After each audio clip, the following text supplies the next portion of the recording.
Magandang araw mga Kapinas Trends. Wamos Cruz, pumalag sa vlogger na pumuna sa birthday party ng anak.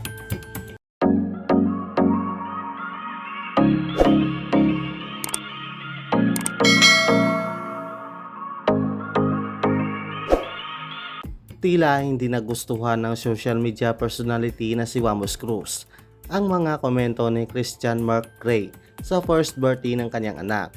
Isang video ang inilabas ng partner ni Antoinette Gale sa social media bilang sagot sa mga comment ni Mark. Ano bang naging atraso ko sa iyo? Bakit lahat na lang? Pre, opinion mo. Sana yung opinion mo chinat mo ko. Mag-opinion ka lang. Kailangan mo pa bang i-post sa social media? Panimula ni Wamos. Anya pa, hindi raw imbitado si Mark at ang asawa nito ang invited ni Antoinette. Pero ito pa ang pumansin sa birthday ng anak.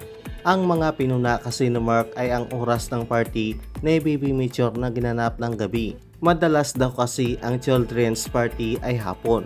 Bukod pa rito, pinuna rin ito ang parang naging talent show ng kanilang pamilya sa naturang event. Paliwanag pa ni Wamos. Gabi raw ang napagdesisyonan nilang simula ng party dahil alam nilang Filipino time ang pagpunta ng mga bisita at ganoong oras rin daw gising ang kanilang anak. Giit ni Wamos, hindi porke children's party kailangan laging hapon.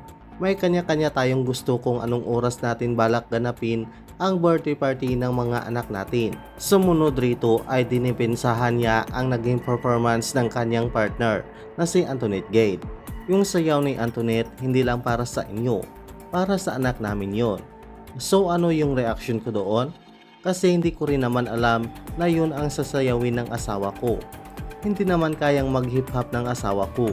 Hindi naman pwede mangyari na yung sinayaw niya, ako yung sumayaw. Mas pangit namang tingnan yon, say ni Wamos.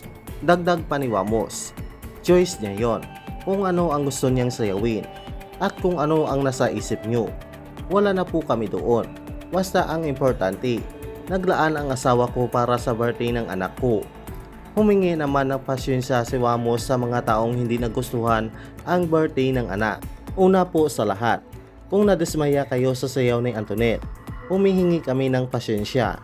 Kung ano man ang kadismaya-dismayang nangyari sa event ng anak ko, pasyensya na po sa inyo. Paghingi ng tawad ng social media personality.